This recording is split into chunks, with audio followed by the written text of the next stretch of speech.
হিমলদ্দলিন।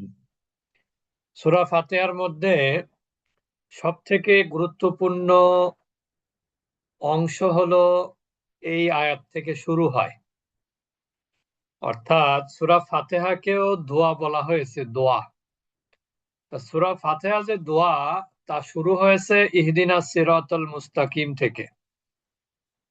এখানে তো বোঝাই যাচ্ছে, যারা আপনারা 50% পড়েছেন, ইহদি শব্দের অর্থ হলো পথ ইহদি মানে দেখানো, ইহদি মানে প্রদর্শন করা।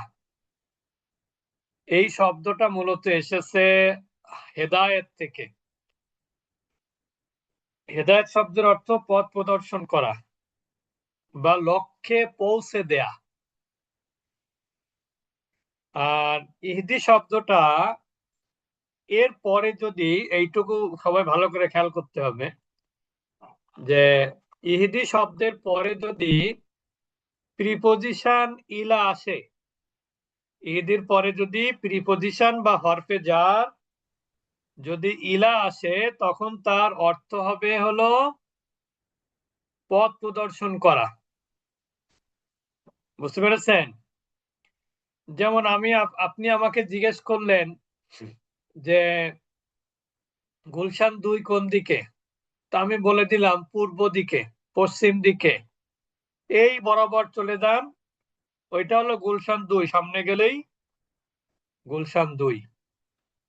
আরেকটা হলো যে আমি চিন্তা করলাম যে আপনি নতুন মানুষ কিনা ঢাকাতে, তা আমি একটু আপনাকে গুলশান 2 পর্যন্ত পৌঁছে দিয়ে আসলাম। তা যদি ইহদি শব্দের পরে যদি ইলা আসে, তখন এর অর্থ হয় পথ দেখিয়ে দেয়া, পথ প্রদর্শন করা। কিন্তু যদি ইহদি শব্দের পরে যদি হরফে জার ইলা না আসে, তখন এর অর্থ হবে লক্ষ্য স্থলে পৌঁছে দেয়া। যেমন কোরআনে আছে এক জায়গায়, ইন্নাকা লা তাহদি মান আহবাবতা ওয়ালাকিন্নাল্লাহা ইয়াহদি মান ইয়াশা। আল্লাহ সুবহানাহু ওয়া তাআলা মুহাম্মদ সাল্লাল্লাহু আলাইহি সাল্লামকে উদ্দেশ্য করে বলছিলেন যে মুহাম্মদ, তুমি তো তোমার চাচাকে নিয়ে অনেক পেরেশানির মধ্যে আছো। কোন চাচা? আবু তালেব। আবু তালেব। আবু তালেব নিয়ে তুমি তো অনেক পেরেশানির মধ্যে আছো। বুঝতে পারতেছি যে তোমার চাচা তোমার সকল ব্যাপারে সহযোগিতা করেছে। তোমার চাচার ভয়ে অন্যরা তোমার বিরুদ্ধে ব্যবস্থা নিতে পারিনি। সুতরাং স্বাভাবিকভাবেই তোমার চাচার প্রতি তোমার একটা কি থাকবে, ভালোবাসাটা একটু, দায়িত্ববোধ একটু বেশি থাকবে, এটাই স্বাভাবিক।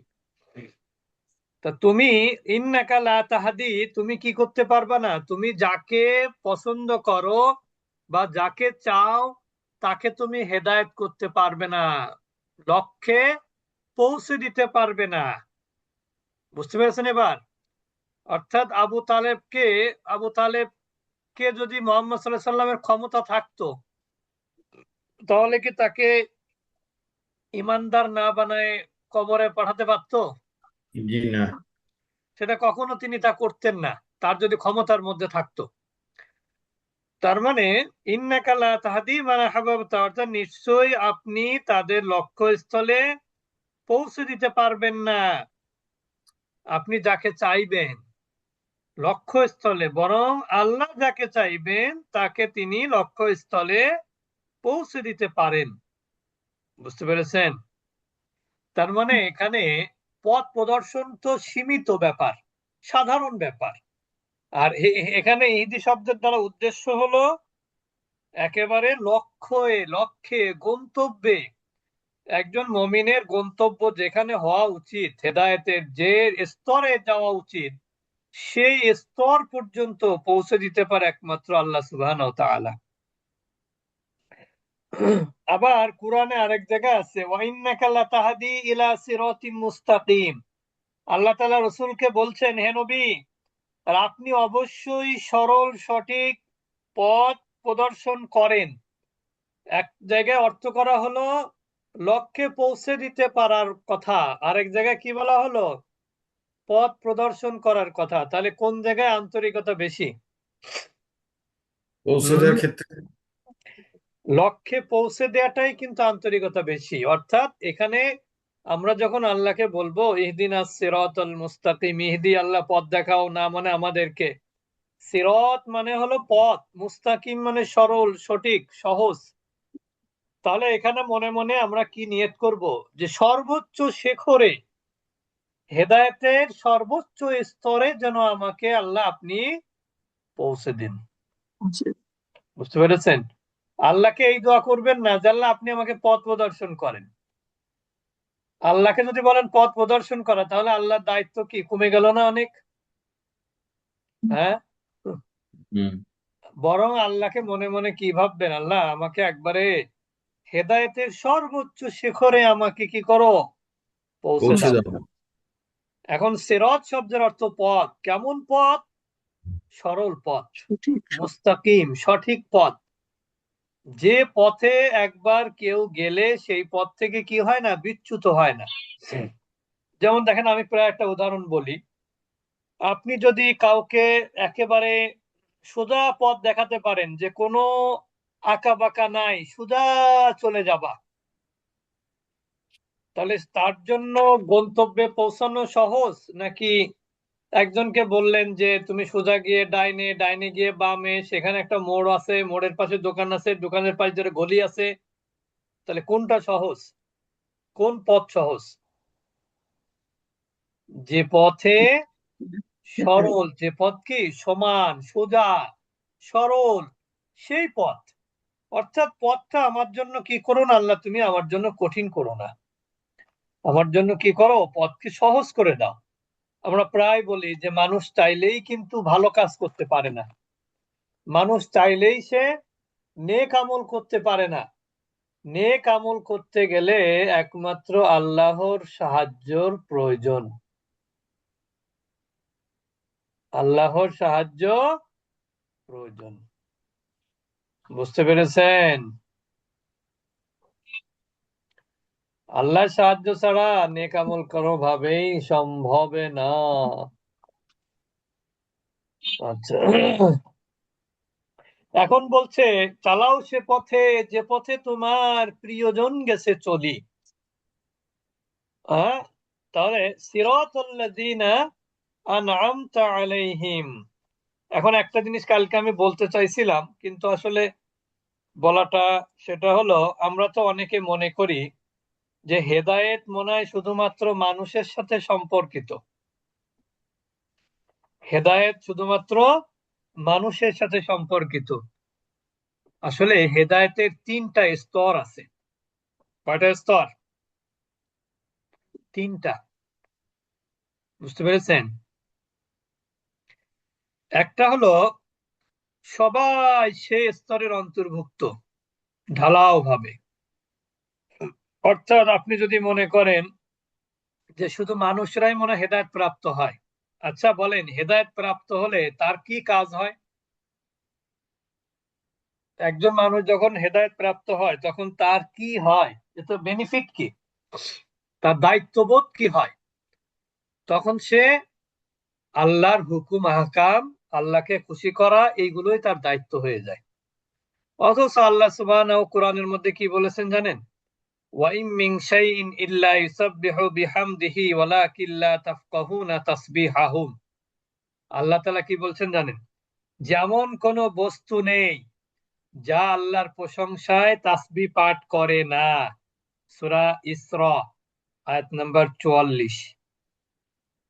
কিন্তু তোমরা তা বুঝতে পারো না, তাদের তাসবিহ তোমরা বুঝতে পারো না। এই কথা দ্বারা কি বোঝানো হলো? অর্থাৎ পৃথিবীর সকল সৃষ্টি কার তাসবিহ পাঠ করে? আল্লাহর তাসবিহ পাঠ করে, কিন্তু আমরা বুঝতে পারি না। আরেকটা আয়াতে আল্লাহ তাআলা বলছেন, এখানে কিন্তু সবাইকে অন্তর্ভুক্ত করা হলো। আবার আরেকটা আয়াতে বলছেন, আলাম তারা আন্নাল্লাহ ইসাব্বিহু লাহু মান ফিস সামাওয়াতি ওয়াল আরদি ওয়াত-তায়রু সাফফাতিন কুল্লুন ক্বাদ আলিমা সালাতাহু ওয়া তাসবিহাহা। তোমরা কি জানো যে আসমান জমিনে যা কিছু আছে সব কিছুই আল্লাহর পবিত্রতা বর্ণনা করে, গুণগান করে। বিশেষত আল্লাহ তাআলা বলছেন পাখিকুল, যারা দুপাখা বিস্তার করে শূন্যে উড়ে বেড়ায়, তারাও কি করে? তার রবের তাসবিহ পাঠ করে।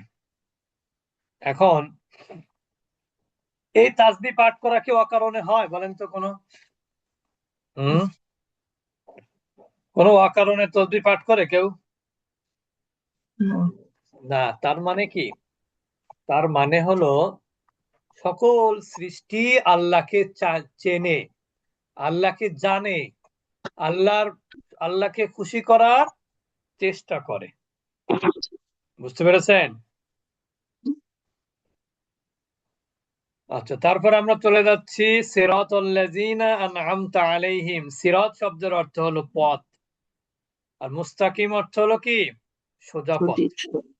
সোজা পথ। সিরাতাল্লাযীনা, সোজা পথটা কি জিনিস ব্যাখ্যা দিচ্ছে। সিরাতাল্লাযীনা আনআমতা আলাইহিম, চালাও সে পথে যে পথে তোমার প্রিয়জন গেছে চলি। আল্লাযীনা, এখানে আল্লাযীনা শব্দের অর্থ হয় যারা, কিন্তু এটা যখন অবজেক্টের জায়গায় আসে তখন অর্থ হয় যাদেরকে। তখন অর্থ কি হয়? আল্লাযীনা অর্থ হলো যাদেরকে। আনআমতা মানে কি? আপনি নিয়ামত দান করেছেন, আপনি যাদেরকে নিয়ামত দান করেছেন, অর্থাৎ আপনার অনুগ্রহ দান করেছেন, আলাইহিম তাদের উপরে। তবে চালাও সে পথে যে পথে তোমার প্রিয়জন গেছে চলি, সে পথে নয় যে পথে তোমার চির অভিশাপ, যে পথে ভ্রান্ত চির পরিতাপ। এখানে গয়ের মানে কি? নয়। মাগদুব মানে কি? যাদের উপর আল্লাহর ক্রোধ। আমরা তো মনে করি মাগদুব মানে আছে গজব। আসলে গজব বলে কোনো গজব শব্দের অর্থ কি? রাগ। গজব গজব শব্দের অর্থ কি? রাগ। রাগ। আমরা মনে করি গজব মানে হচ্ছে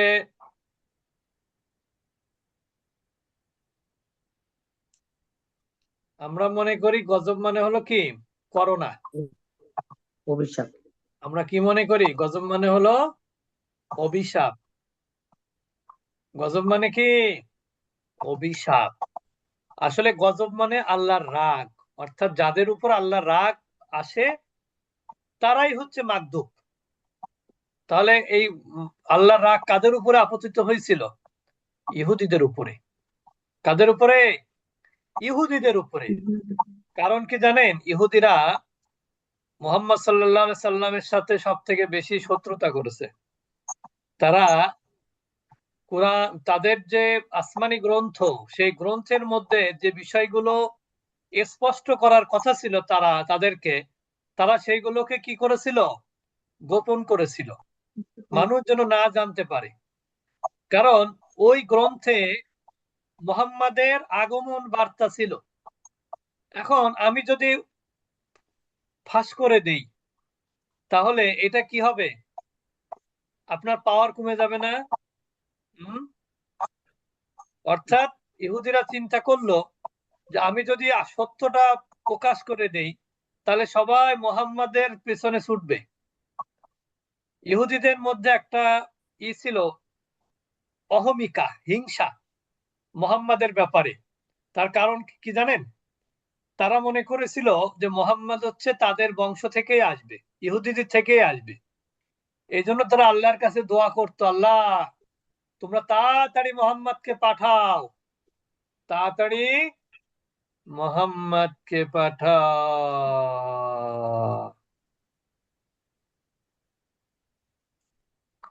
কিন্তু যখন পাঠালো মুহাম্মদকে, তখন তারা দেখতে পেল যে মুহাম্মদ আসলে তাদের পক্ষের লোক না। মুহাম্মদ কার পক্ষের লোক? আল্লাহর পক্ষের। ওই জন্য তারা মুহাম্মদের সাথে শত্রুতা শুরু করলো, মুহাম্মদের সাথে শত্রুতা শুরু করে দিল। আল্লাহ তাআলা এই ইহুদিদের উপর আল্লাহ কি করলেন? গজব নাজিল করলেন আগেও। অর্থাৎ তারা তাদের নবীদেরকে কি করেছে? নবীদের বিরোধিতা করেছে তারা। ওই যে বিরোধিতা করেছে তখন তারা কি হয়ে গেছে, আল্লাহর গজব আসার কারণে ধ্বংস হয়ে গেছে তারা। বুঝতে পেরেছেন? ওয়ালাদ-দাল্লিন, যারা পথভ্রষ্ট তারা কারা? খ্রিস্টান। তাওরাত নাজিল হয়েছিল কার উপরে? মুসা আলাইহিস মুস্তাফা সালাম। সাল্লাম, মুসা আলাইহিস সালাম, আর তাওরাতের অনুসারী কারা? বনি ইসরায়েল, বনি ইসরাইল, আর ইহুদিরা। এদের মধ্যে কারা, এই দুই গ্রুপের মধ্যে কারা? ইহুদিরা, ইহুদিরা। ইহুদিরা। বুঝতে পেরেছেন? তাওরাতের বিষয়গুলোকে তারা কি করেছে, চেঞ্জ করে ফেলেছিল। তারা তাওরাত তাদের মনোপুত হয়নি, তাই তারা তাওরাতকে অনুসরণ করেনি। কিন্তু মুহাম্মাদের আগমনের পর তাদের দায়িত্বই ছিল কোরআনের অনুসরণ করা, মুহাম্মাদের অনুসরণ করা, কিন্তু সেটাও তারা করেনি। আর দল্লিন হচ্ছে পথভ্রষ্ট। পথভ্রষ্ট মানুষ কিভাবে হয় বলেন তো? না জানার কারণে হয়। এই জন্য খ্রিস্টানদের থেকে অপরাধী কারা বেশি? ইহুদিরা। ইহুদিরা। কারণ ইহুদিরা জ্ঞানের বিষয়গুলো সত্য গোপন করত। তারা তারা সব কিছু জানতো কিন্তু কখনোই প্রকাশ করতো না। আর খ্রিস্টানরা ছিল জ্ঞান গরিমায় তাদের কম ছিল, জ্ঞান গরিমা। এই জন্য তারা অনেক কিছু না জানার কারণেও নাফরমানি করেছে। মানে স্বল্প জ্ঞানের কারণে তারা কি করেছে, নাফরমানি করেছে। এই জন্য আল্লাহর কাছে দোয়া করতে হবে, আল্লাহ ইহুদি নাসারাদের কার্যকলাপ তারা যা করে সেগুলো থেকে আমাদেরকে হেফাজত করো, আমাদেরকে সেই পথে পরিচালিত করো যে পথে নবীন, সিদ্দিকিন, শুহাদা, সালেহিন, এই সমস্ত লোকেরা যে সমস্ত পথে পরিচালিত হয়েছে, আমাদেরকে তুমি কি করো, সেই পথে আমাদেরকে পরিচালিত করো। তবে সেই পথে নয় যে পথে তোমার অভিশাপ, চির অভিশাপ, সারা জীবন অভিশাপ, অর্থাৎ ইহুদিদের উপরে। বুঝতে পেরেছেন? যারা ভ্রান্ত, ওই ওই দুই গ্রুপের আমাকে কি করো না, ওদের মতন করে আমাকে পথ দেখিও না। এই জন্য আমরা কি বলি, সূরা ফাতিহা শেষের পরে আমিন বলি। আমিন অর্থ কি? তাকাব্বাল মিন্না, আল্লাহ তুমি আমাদের পক্ষ থেকে আমাদের এই দোয়াকে কবুল করে নাও। আপনি যখন এই সূরা ফাতিহা এভাবে বুঝে শুনে পড়বেন, বিশেষ করে ইহদিনাস সিরাতাল মুস্তাকিম থেকে যখন আপনি আরো বেশি মনোযোগী হবেন, তখন আপনার দোয়া কিন্তু নামাজের মধ্যে তখন হয়ে যাবে। আপনার এই দোয়া নিয়ে কি করা লাগবে না, মারামারি করা লাগবে না, যে নামাজের পরে দোয়া করা যাবে কিনা, হ্যাঁ সম্মিলিত মোনাজাত করা যাবে কিনা, এগুলো নিয়ে আমাদের কি করা লাগবে না, পারস্পরিক দ্বন্দ্বে লিপ্ত হওয়া লাগবে না। সূরা ফাতিহা একটা দোয়া, বুঝেছেন? সূরা ফাতিহার অনেক ফজিলত রয়েছে, এগুলো বললে তো আসলে এই কোর্সের সাথে যায় না, এটার জন্য আলাদা কোর্স আছে আমাদের। তবু দুই একটা বলি। সূরা ফাতিহাকে আসলে বলা হয় কি জানেন? সূরাতুশ শিফা। সূরাতুল ফাতিহাকে কি বলা হয়? সূরাতুশ শিফা। সূরাতুল ফাতিহাকে বলা হয় সূরাতুদ দুআ। কি বলা হয়? সূরাতুদ দুআ, দোয়া করার সূরা। আরো অনেক নাম আছে, প্রায় অনেকগুলো নাম। তারপরে সূরাতুল ফাতিহার নাম করা হয় সূরাতুল শুকুর, হ্যাঁ সূরাতুল হাম, বিভিন্ন নাম করে করো, তবে মেইন বিষয় হচ্ছে সূরাতুল ফাতিহা, সূরাতুল শিফা। তাফসীরকারকরা বলেছেন কেউ যদি দুরারোগ্য ব্যাধিতে আক্রান্ত হয় আর সে যদি 40 দিন একাধারে ফজরের পর 41 বার প্রতিদিন সূরা ফাতিহা পড়ে ঝাড়ফুঁক করে, পানিতে ফু দিয়ে সেই পানি যদি খায়, একেবারে 21 দিন পর, মানে 21 মানে 20-40 দিন প্রতিবার কয়বার পড়বে, 41 বার করে পড়বে প্রতিদিন। এই পড়ে যদি ফু দিয়ে পানি খাওয়ায়, তাহলে আল্লাহ চাইলে তাকে কি করতে পারেন,